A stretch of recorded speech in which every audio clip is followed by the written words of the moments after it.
Bonjour les amis, on va parler de l'équipe nationale du Togo. L'équipe nationale du Togo vient de jouer 2 matchs amicaux, notamment face au Niger et à la Libye. 2 adversaires normalement inférieurs aux éperviers.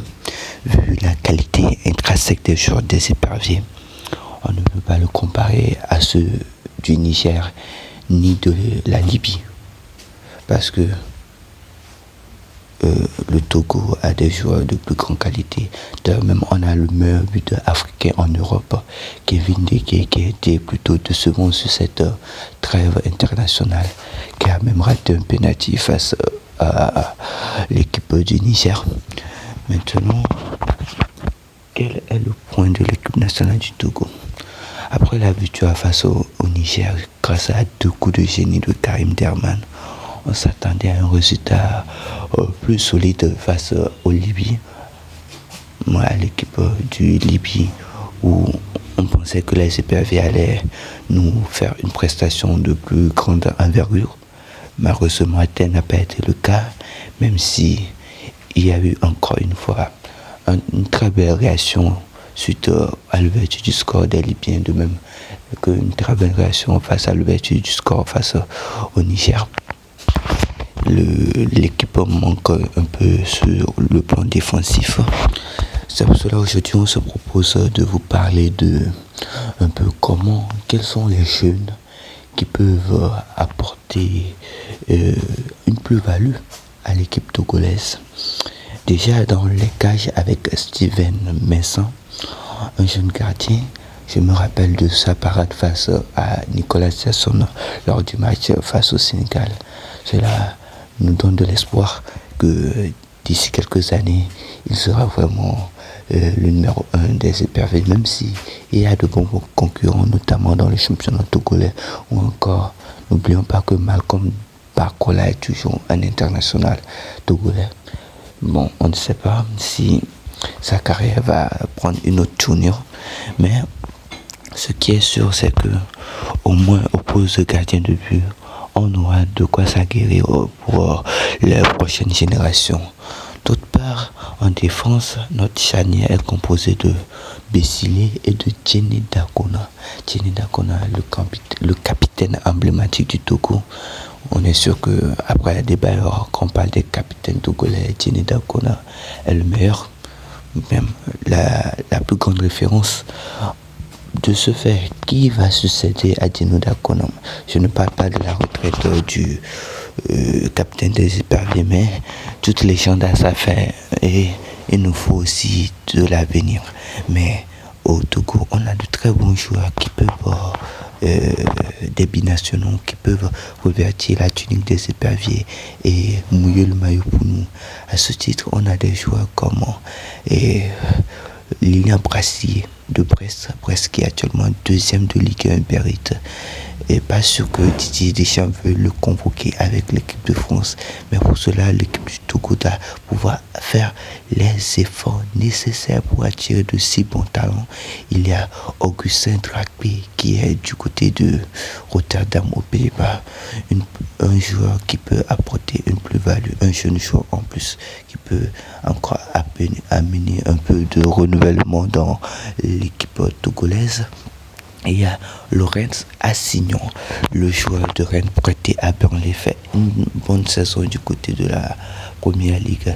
Il commence par s'instaurer dans le couloir droit du club anglais et représente un avenir pour l'équipe togolaise, puisque pas sûr que Deschamps veut le convoquer avec le vivier de talent qui est sur le côté droit de l'équipe de France, sans parler de Jonathan Klaus, Benjamin Pavard, Jules Koundé ou encore d'autres joueurs qui peuvent dépanner à ce poste, même Sacha Boué du Bayern de Munich. Donc le Togo peut saisir les opportunités Augustin Dragbe, Lina Boissier ou encore Lorenz Assignon. Même de l'autre côté de la défense, on peut appeler l'autre Marvin Senaya, le latéral, le binational franco-togolais de l'équipe de Strasbourg, qui fait encore une saison de volley avec le club alsacien peut apporter encore de belles choses à l'équipe nationale du Togo. On n'oublie pas en attaque, on peut avoir l'opportunité d'avoir Gift Orban, même s'il nie son appartenance au Togo. Il est clair que, bon, selon moi, si le Nigeria ne l'appelle pas, il va devoir se tourner vers les éperviers, puisque du côté du Nigeria, avec un Victor Osimhen, Terem Mofi, Iheanacho, ou même des élèves votants, Moses Simon, Iheanacho, ou encore Chukwueze, pas sûr qu'il soit convoqué avec les Super Eagles. On parle également de Charles Abi, un jeune joueur qui peut apporter beaucoup au Togolais. Donc la liste est longue. Il y a même le petit, son nom m'échappe, qui vient de s'instaurer dans l'entrejeu du Togo, le Germano-Togolais qui joue avec le club de la Juventus, ou encore un autre jeune joueur qui joue à Bologne. Son nom m'échappe un peu, dans quelques instants je vais vous le dire. Et donc il y a un vivier chez les éperviers, ou encore Charles Arolo, le frère de Roger Arolo. Il y a tellement d'opportunités à saisir du côté de Togolais qu'il ne faut pas laisser le train filer et le temps passer pour qu'on puisse tenir la tête et dire qu'on pourrait avoir ces jeunes. Donc il faut saisir l'occasion, et sans parler du Golden Boy qu'on veut absolument avoir, il s'agit de Bradley Barcola. Donc le Togo doit faire un effort pour recruter des joueurs et binationaux pour renforcer son effectif et pouvoir être un prétendant, puisque on doit être là au Maroc. Le Togo doit être au Maroc l'année prochaine pour la Coupe d'Afrique des Nations. Donc au même titre que Bradley Barcola, les noms de certains joueurs m'échappaient tout de suite, excusez-moi. Il s'agit de Farid Alidou, un jeune talent qui peut encore apporter beaucoup. Il y a tellement de jeunes que j'ai l'impression de me répéter, parce qu'il y a des jeunes qui ont du potentiel, qui peuvent beaucoup apporter à l'équipe du Togo. Il y a même Geoffroy Adisso Agbolosu ou Maxime Aouda, sans parler d'autres joueurs plus âgés, mais qui nient être des Togolais. On ne veut pas le forcer, chacun libre. Par exemple, Jordan Amavi, qui nie d'être Togolais. Déjà, Amavi, pour les Togolais qui me suivent, Amavi, tout le monde, mais il y a beaucoup de Ama. Donc, Amavi veut dire petit Ama dans le langage vernaculaire. Donc, ces joueurs-là qui peuvent jouer pour le Togo, vraiment, je suis sûr que au moins si ce n'est pour ce qui est des jeunes, parce que Amavi, bon, il est âgé. Donc, s'il ne veut pas jouer, il ne veut pas avoir de carrière internationale, ça c'est son souci, c'est pas notre problème.